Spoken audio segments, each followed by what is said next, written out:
તમારાથી બહુ દૂર રહેતું હતું એટલે મેં કીધું નજીક જઈએ ને. પ્રણામ બધાને.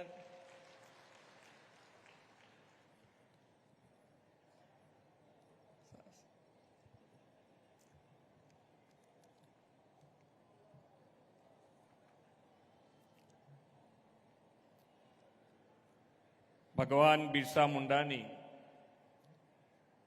150મી જન્મ જયંતિ નિમિત્તે આયોજિત જનજાતીય ગૌરવ યાત્રાના શુભારંભ કાર્યક્રમમાં આપણી સૌની સાથે મંચ ઉપર ઉપસ્થિત ગુજરાત વિધાનસભાના માન્ય અધ્યક્ષ શ્રી શંકરભાઈ ચૌધરી, મારા સાથી મંત્રી શ્રી પૂનમચંદ બરંડા, શ્રી પ્રવીણકુમાર માળી, શ્રી કમલેશભાઈ પટેલ, શ્રી સ્વરૂપજી ઠાકોર, શ્રી રમેશભાઈ કટારા, પ્રદેશ ભાજપના સંગઠનના મહામંત્રી શ્રી રત્નાકરજી, સાંસદ શ્રી બાબુભાઈ દેસાઈ, શ્રીમતી રમીલાબેન બારા, બનાસકાંઠા જિલ્લા ભાજપ પ્રમુખ શ્રી કીર્તિસિંહ વાઘેલા, પૂર્વ સાંસદ શ્રી હરિભાઈ ચૌધરી,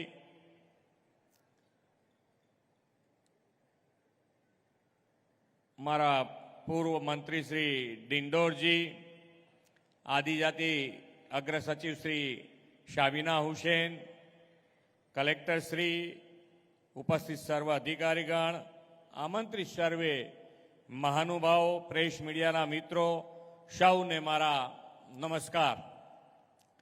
આજે 1875માં લખાયેલું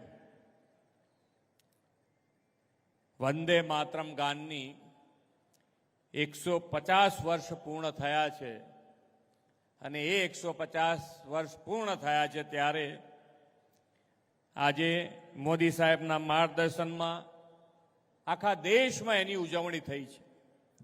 અને આ ઉજવણી આપણે પણ ગુજરાતમાં આપણા સચિવાલય કમ્પાઉન્ડમાં વિધાનસભાની સામે આપણે પણ એની ઉજવણી કરી છે. મા અંબાના ચરણોમાંથી આજે જે યાત્રા શરૂ થઈ રહી છે એવા આપણા ભગવાન બિરસા મુંડાની 150મી જન્મ જયંતિ પણ માન્ય વડાપ્રધાનશ્રીના માર્ગદર્શન અને નેતૃત્વમાં આખા દેશમાં ઉજવાઈ રહી છે. સાથે સાથે આ વખતે વિશ્વ નેતા અને યશસ્વી વડાપ્રધાન મોદી સાહેબના નેતૃત્વમાં આ વર્ષે રાષ્ટ્રીયતાના ગૌરવ ગાન માટેનું આખું વર્ષ છે. અને એ વર્ષ હોય ત્યારે સરદાર પટેલની 150મી જન્મ જયંતિ પણ આજે ઉજવણી થઈ રહી છે આ વર્ષમાં. સાથે સાથે વાજપેયીની જન્મ શતાબ્દી અને બંધારણના અંગીકરણના 75 વર્ષની પણ ઉજવણી થઈ રહી છે. ભગવાન બિરસા મુંડાએ દેશની આઝાદી માટે અબુઆ દિશુમ અબુઆ રાજ એટલે કે આપણો દેશ આપણું રાજનો મંત્ર આપ્યો.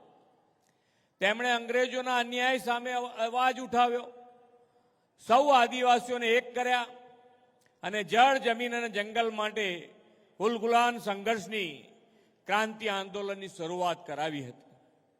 આઝાદીની લડતમાં અગ્રેસર રહેતા આદિવાસી બાંધવોને અમૃતકાળમાં ભારતની વિકાસ યાત્રામાં ભાગીદાર બનાવવાનું કામ આદરણીય વડાપ્રધાન શ્રી નરેન્દ્રભાઈ મોદીના નેતૃત્વમાં થઈ રહ્યું છે. સ્વતંત્ર વીર ભગવાન બિરસા મુંડાની જન્મ જયંતિએ જનજાતીય ગૌરવ દિવસ તરીકે ઉજવવાની નવી પરંપરા આપણા વડાપ્રધાનશ્રીએ શરૂ કરાવી છે. શ્રી મોદી સાહેબના 11 વર્ષના પ્રધાનમંત્રી તરીકેના કાર્યકાળમાં આપણે સૌએ જોયું છે કે જેને કોઈ પૂછતું નથી તેમને મોદી સાહેબે પૂજ્યા છે. વડાપ્રધાનશ્રીના માર્ગદર્શન અને નેતૃત્વમાં ગુજરાતમાં પાલ દળવાળમાં વીરાંજલી વન અને માનગઢમાં ગોવિંદ ગુરુ શહીદ વન બનાવવામાં આવ્યું છે. આદિજાતિ સમાજની આસ્થાના કેન્દ્રો એવા દેવ મોગરા, શબરીધામ, પંપા સરોવર, ઉનાઈ માતા જેવા તીર્થ ક્ષેત્રોના વિકાસ માટે પણ આપણે અનેક પગલાં ભર્યા છે. આદિજાતિ વિસ્તારને અન્ય વિસ્તારોની જેમ જ વિકસિત બનાવવા માટે 2007માં તેમણે વનબંધુ કલ્યાણ યોજનાની શરૂઆત કરાવી હતી. આપણે પણ આ આદિવાસીઓના સર્વગ્રાહી વિકાસ માટે આ યોજના 2025 સુધી લંબાવીને ₹1 લાખ કરોડની ફાળવણી કરી છે.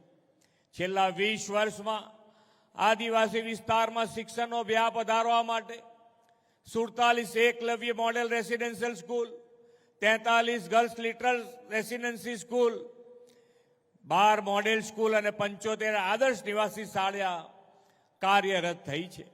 જ્યાં એક સમયે સાયન્સ સ્કૂલ પણ નહોતી, ત્યાં આજે મેડિકલ અને એન્જિનિયરિંગ કોલેજની સુવિધાઓ મળતી થઈ છે. પંચમહાલ જિલ્લામાં ગોવિંદ ગુરુ યુનિવર્સિટી અને નર્મદા જિલ્લામાં બિરસા મુંડા ટ્રાઇબલ યુનિવર્સિટીની સ્થાપના કરવામાં આવી છે. પીએમ જનમન અભિયાન હેઠળ આદિમ જૂથના કુટુંબોને પ્રધાનમંત્રી આવાસ યોજના અંતર્ગત 12,500થી વધુ આવાસોને મંજૂર કરવામાં આવ્યા છે. આદિમ જૂથ વસાહતોમાં મોબાઈલ નેટવર્કની સુવિધા મળી રહે તે માટે 21 મોબાઈલ ટાવરો ઊભા કરવામાં આવ્યા છે અને 41 આદિમ જૂથ વસાહતોમાં 4G સેવા પણ કાર્યરત થઈ ગઈ છે. પીએમ જનમન દ્વારા ગુજરાતના વિશેષ સંવેદનશીલ જનજાતિ પરિવારોમાં જીવન સ્તર, સ્વાસ્થ્ય, શિક્ષણ અને રોજગાર અને આધારભૂત સુવિધાઓનો માં ગાઢ પરિવર્તન આવ્યું છે. આ અભિયાન વડાપ્રધાનશ્રીના સબકા સાથ, સબકા વિકાસ, સબકા વિશ્વાસ અને સબકા પ્રયાસના મંત્રને સાકાર કરતું એક સફળ સર્વગ્રાહી વિકાસનું મોડેલ બની ગયું છે. વડાપ્રધાનશ્રીની આદિવાસી લોકો પ્રત્યેની સંવેદનશીલતા, દીર્ઘદ્રષ્ટિ અને દૂરંદેશી નેતૃત્વના પરિણામ સ્વરૂપે આદિ કર્મયોગી અભિયાન શરૂ થયું છે. આ આદિ કર્મયોગી અભિયાનમાં દેશના 1 લાખ આદિવાસી ગામડાઓનો સમાવેશ કરીને 20 લાખ ચેન્જ લીડર કેડર તૈયાર કરવામાં આવશે. આ અભિયાન હેઠળ 1.40 લાખથી વધુ લોકોએ આદિવાસી ગામ વિઝન 2030 તૈયાર કરવામાં સહભાગી થઈને આદિવાસી ગામોના સર્વાંગી વિકાસ માટે ચર્ચા વિચારણા કરીને વિલેજ એક્શન પ્લાન તૈયાર કર્યો છે. વડાપ્રધાનશ્રીના માર્ગદર્શનમાં આદિજાતિઓના સર્વગ્રાહી વિકાસને નવી દિશા મળી છે. આના પરિણામે આપણા વનબંધુને વિશ્વબંધુ બનવાની અનેક તક મળી રહી છે. આદિજાતિઓના ક્રાંતિકારી વિકાસને સૌ કોઈએ જુએ અને ભગવાન બિરસા મુંડાના જીવન સંદેશને આજની પેઢી જાણે તે માટે આ જનજાતિ ગૌરવ યાત્રા અંબાજીથી દક્ષિણ ગુજરાતના ઉમરગામ 2 સ્થળેથી 1 અઠવાડિયા માટે યોજી રહ્યા છે. એકતા નગરમાં 1 થી 15 નવેમ્બર સુધી ચાલી રહેલા ભારત પર્વમાં પણ ભગવાન બિરસા મુંડાની જીવન ઝાંખીનું પેવેલિયન ઊભું કરવામાં આવ્યું છે. દેશના આદિવાસી રાજ્યોની હસ્તકલા અને ખાણીપીણીના સ્ટોલ પણ રાખવામાં આવ્યા છે. આજે માં આદ્ય શક્તિના ધામમાં અંબાજીથી મને આ યાત્રાનો આરંભ કરવાની તક મળી છે. આ ગૌરવ યાત્રાની 13 નવેમ્બર એકતા નગર ખાતે પૂર્ણાહુતિ થશે. યાત્રા દરમિયાન ગામોમાં રાત્રે ભગવાન બિરસા મુંડાના જીવનને સ્પર્શતા નાટકો પણ યોજાવાના છે. આદિવાસીઓના ભગવાન બિરસા મુંડાની 150મી જન્મ જયંતિની ઉજવણી એટલે કે 15મી નવેમ્બરે જ્યારે દેવ મોગરાના માતાજીના સાનિધ્યમાં વડાપ્રધાનશ્રીની ઉપસ્થિતિમાં ડેડિયા ખાતે થવાની છે. ત્યાં પણ ભગવાન બિરસા મુંડાના જીવન ચારિત્ર ઉપર વિશેષ કાર્યક્રમો યોજવાના છે. વડાપ્રધાન શ્રી નરેન્દ્રભાઈ મોદી 2047 સુધીમાં વિકસિત ભારતના નિર્માણનો સંકલ્પ કર્યો છે. આદિવાસી સમુદાયનું ઉત્થાન અને યોગદાન બંને વિકસિત ભારતના નિર્માણ માટે મહત્વના છે.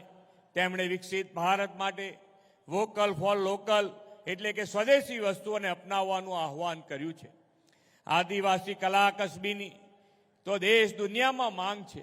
હવે તો વડાપ્રધાનશ્રીએ મિલેટ માટે પણ ફેલાવેલી જાગૃતિના કારણે આદિવાસી ખોરાક મકાઈ રાગીની પણ માંગ વધી છે. આપણે વધુ ને વધુ સ્થાનિક ઉત્પાદનોની ખરીદી કરીને સ્વદેશીને વેગ મળે તેના સફળ પ્રયાસો કરી અને જનજાતિ ગૌરવને વધુ ઉજાગર કરીએ એ જ વિશ્વાસ સાથે વિરમું છું. ભારત માતા કી જય. વંદે માતરમ. જય જય ગરવી ગુજરાત.